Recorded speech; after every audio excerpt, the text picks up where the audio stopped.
Hey, what's up, everybody, man? So about 4 months ago, I made a video about how bad Daniel Jones really was doing during his first 5 games of the season. And in that video, I talked about things such as him having bad pocket awareness, fumbling the ball, staring down receivers, hesitating to throw to open receivers, and just accuracy was just not the same as it was during his rookie season. So, a lot of people were actually requesting me do an update on Daniel Jones after those first 5 games of the season, and I told everybody, look, we got to wait till the off season, and we're here to do the update. Now, when you look at his stats before we get into the film, he threw for almost 3,000 yards, 11 touchdowns, 10 interceptions, and 11 fumbles. And if I'm not mistaken, this is through like 14 or 13 games that he played this year. Just comparing the stats in the film to his rookie season, they are nowhere near the same. They're actually worse. But the first thing I want to point out as far as where Daniel Jones improved from the first video I made 4 months ago is his mobility. He became more of a threat running the ball. Rather it was read options or just simple scrambles, more so read options. He was really displaying that he can get things done with his legs. And that was important for this Giants offense because, they had a bad O-line, and at times things were just not working out offensively. So they just needed a spark, which is something Daniel Jones was able to provide with his legs. Another thing I want to point out as far as improvement for Daniel Jones is that he started to look like himself again with his deep ball accuracy. This was something he was very good at during his rookie season, and it actually started coming back after he was struggling with it in the beginning of the season. Just being able to throw the ball where it needs to be, correct ball placement. Same thing right here on this play, right here on the streak. Just being able to put the ball where it needs to be. I also noticed that Daniel Jones stopped hesitating, and his decisions became a little bit more quicker. Right here, the linebacker's checking the running back, and result, this man is going to be open. Daniel Jones did not hesitate, and he let that ball loose. That's what you need to do as a quarterback. You cannot be hesitating, scared, and you can't be missing out on open opportunities. Right here, the linebackers in la-la land, that man's going to be open. It's about getting that ball out, and that's what Daniel Jones was doing. Now, even though Daniel Jones improved in certain areas, he was still forcing passes. Right here, Ingram is pretty much clamped up a little bit. You feel me? The defender is with him every step of the way. And in the process, you got the running back right here that's open. It could probably take this for 20 yards or more. Instead of looking that way, Daniel Jones still forces the pass anyway. And of course, it's well defended. Same thing here. Pay attention to the corner though. The corner, he starts backpedaling. And then, boom, he's already breaking into that route. While Daniel Jones is still holding on to the ball. And Daniel Jones still forces the pass. And that's easily deflected and probably could have been intercepted. Daniel Jones is also still fumbling the ball at an unacceptable rate. Just can't hold on to the ball.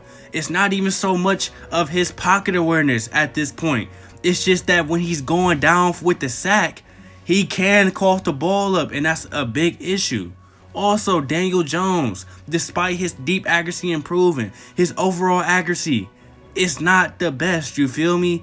It needs to get better. He's still struggling in that area. Balls are just too high. Some of them are out of reach. It's just not acceptable, you feel me?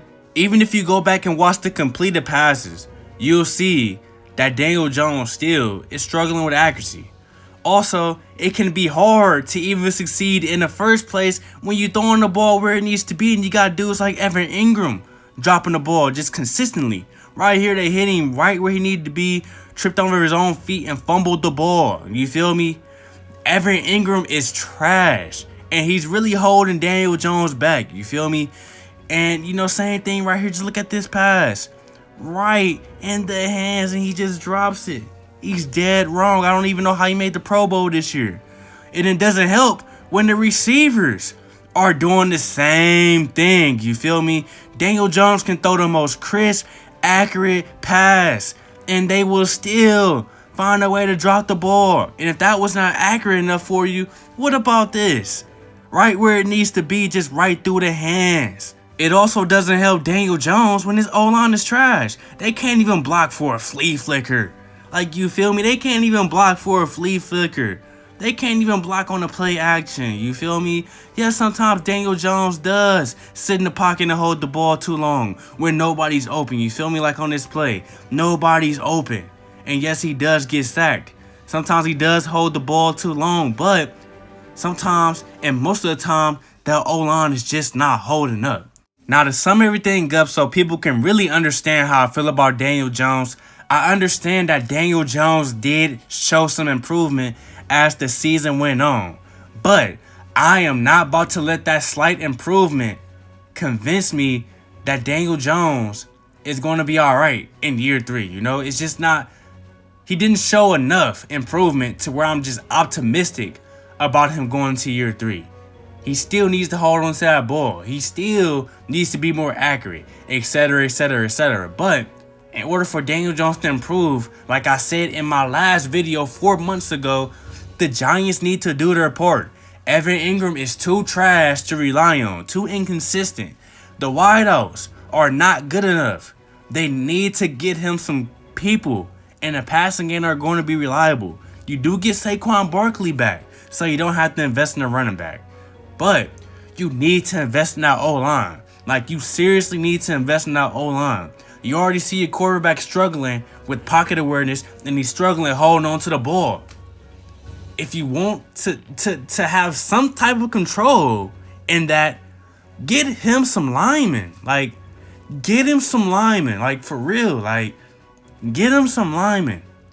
But other than that, you know, I just hope Daniel Jones just bounces back. Hopefully this was just a sophomore slump.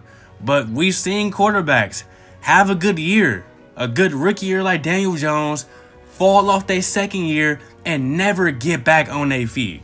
Hopefully Daniel Jones isn't that quarterback, but if it does happen, hey, I wouldn't even be surprised. It ain't the first guy, you feel me?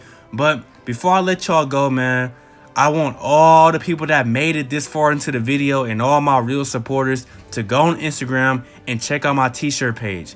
Shoot me a follow, help me grow my page over there, and check out my website. And if you like any of the shirts or any of the shirts that I'm going to, you know, pretty much make in the future, go on ahead and support your boy and cop a tee, man. No pressure though, no pressure on the tees.